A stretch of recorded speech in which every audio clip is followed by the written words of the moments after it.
Well, good afternoon, everyone. Certainly a day and a news conference that no one wants to be at.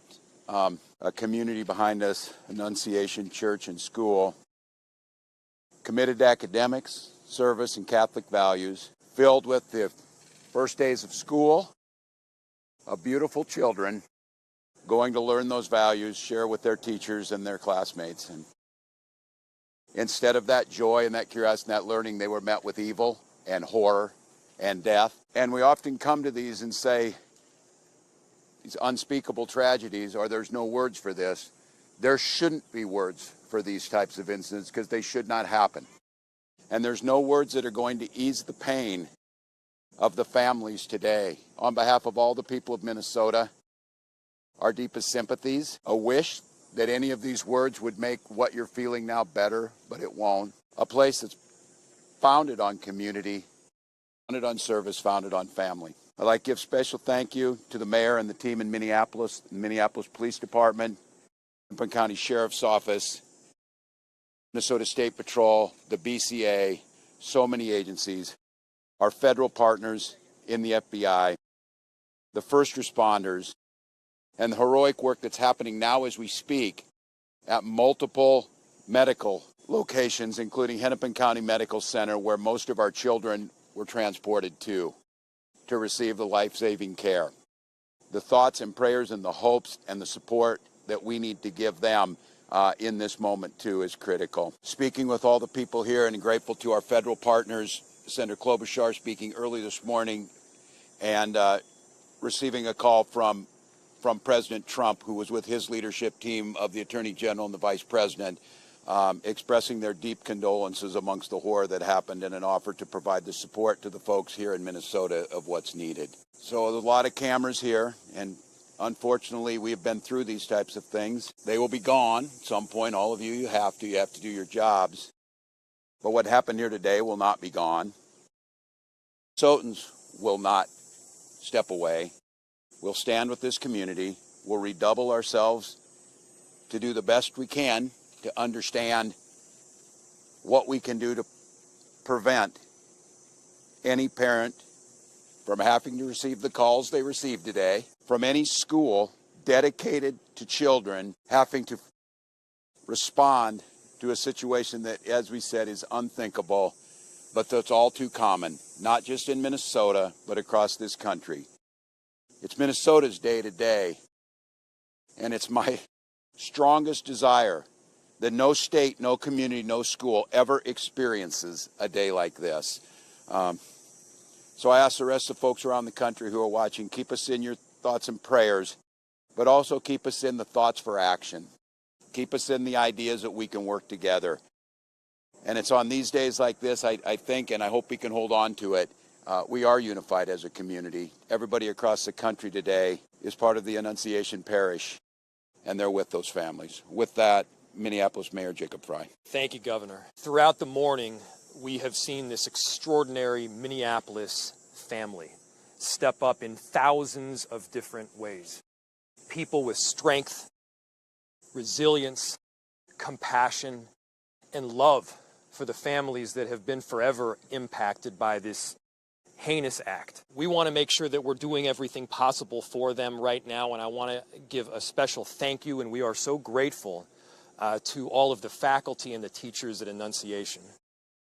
The way that they acted during severe threat and danger was nothing short of heroic. This is a tragic and horrible event that should never occur, and it would have been all the more tragic and horrible had they not stepped in, at times perhaps put themselves in danger to protect others.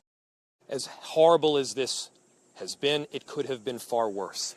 I'm grateful for our law enforcement partners, our police officers in the Minneapolis Police Department and other law enforcement agencies well beyond that step up, that answered the call to make sure that they were running towards danger when so many of the rest of us would have run in the other direction. Thank you. We are so appreciative of your service.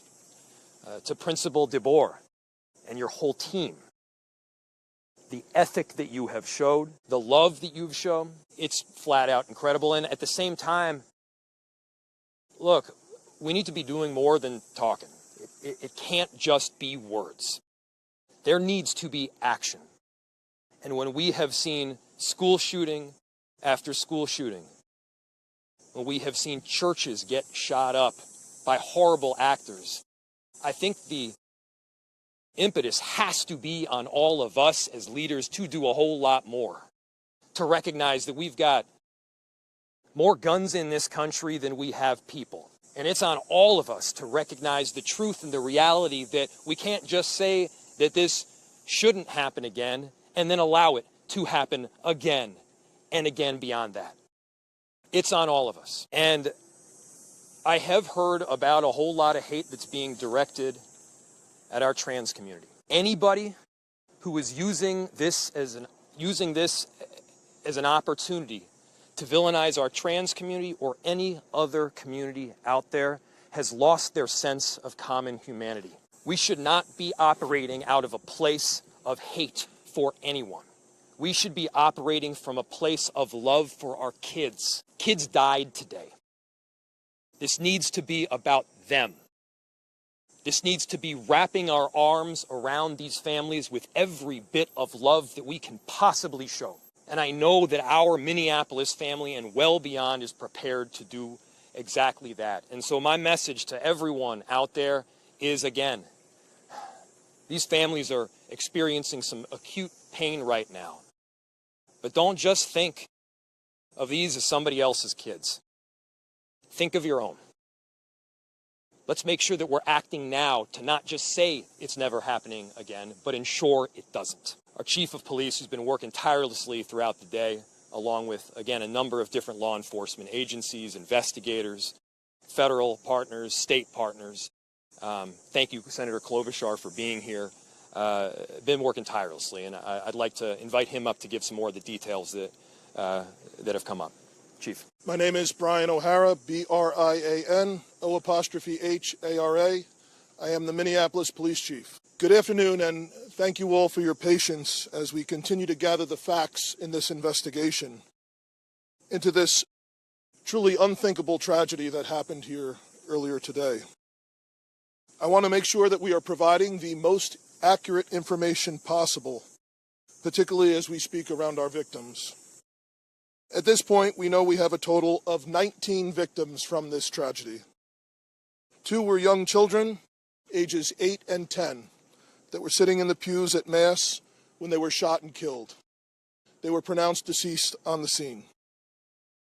There were another 14 children between the ages of 6 and 15 that were injured by gunfire. There were also 3 adults in their 80s that were parishioners here attending Mass that were also shot in this incident. The families of all of the children that have been affected have been notified. The coward that shot these victims took his own life in the rear of the church. That coward has been identified as 23-year-old Robin Westman. No prior criminal history. As to the weapons used to perpetrate this horrific attack, there was a rifle, a shotgun, and a pistol. All 3 had been lawfully purchased by the shooter. At this stage, we believe that the shooter had acted alone. There is no indication of other suspects directly involved in carrying out this attack. Our investigators are working with other agencies in the process of executing 4 search warrants. 1 is for the church itself, where this crime occurred.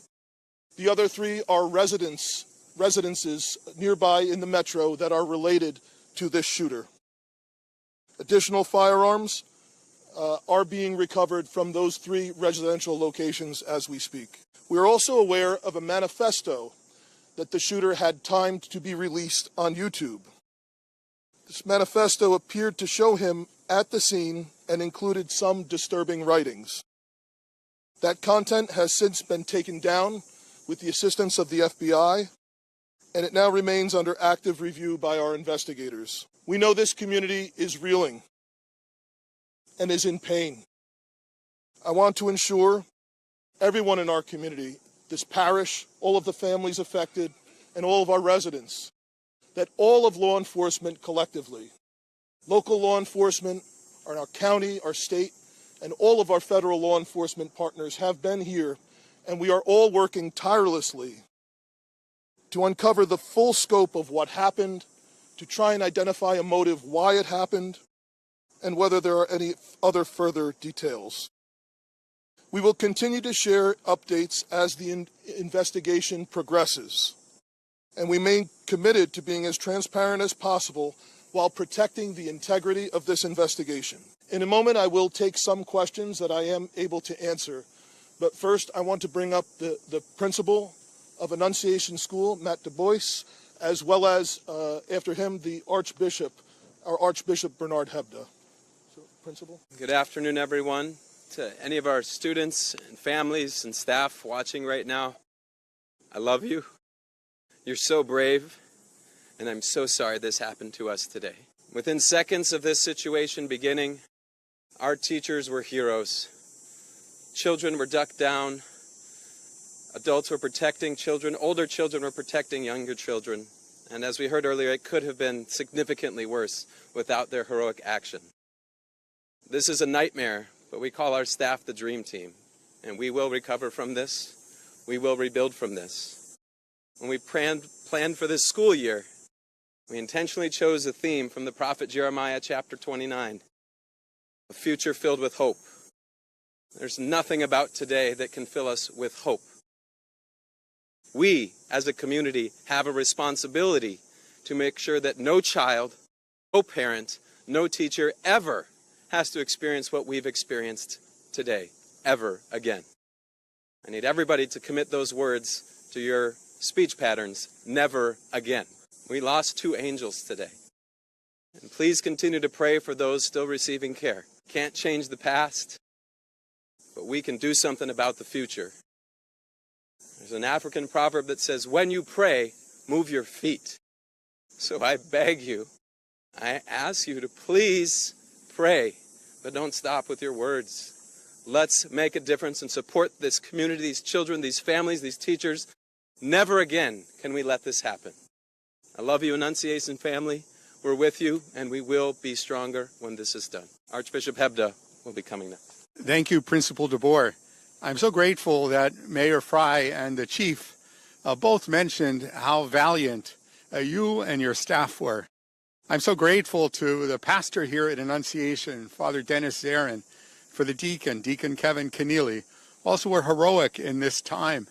But how sad it is, for sure, not only for the families who are directly involved, but indeed for families everywhere who feel the threat that comes from an event, a tragedy like today's.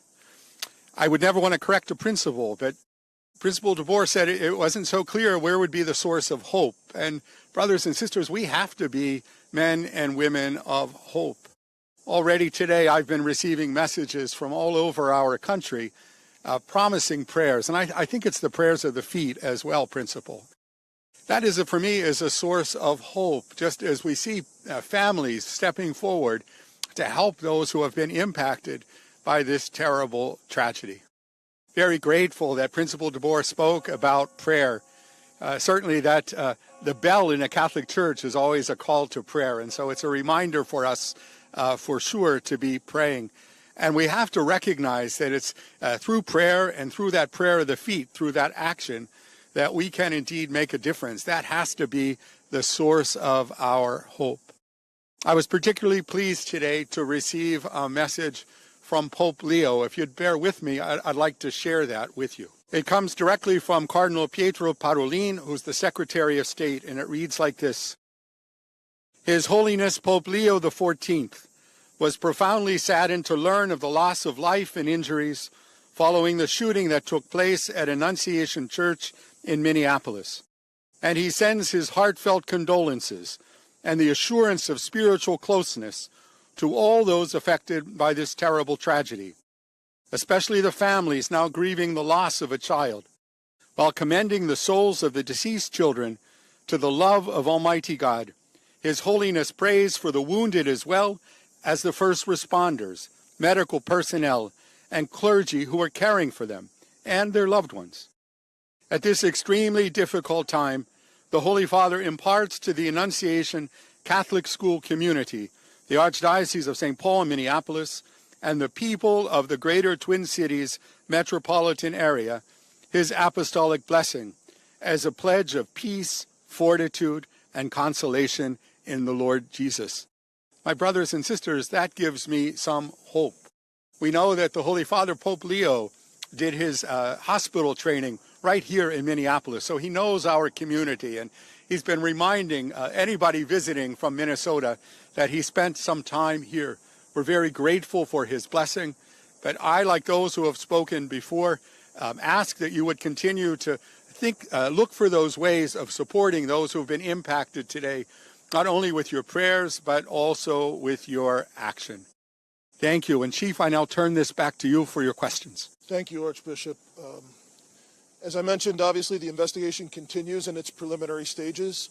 I will take some questions now, and additionally, we will let you know when we can provide some updated information. How are the injured students doing? What are their conditions at this point? The question from Matt was, how are the injured students doing? I believe all of them have their parents with them now, and they are all expected to survive. All of the remaining victims are expected to survive. There is a range of injuries, however. Chief, you said the weapons were acquired legally. Do we know when and where they were acquired?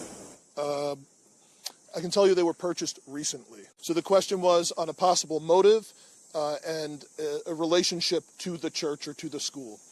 I have no information to share on a motive other than saying again that there was some sort of manifesto that was timed to come out on YouTube.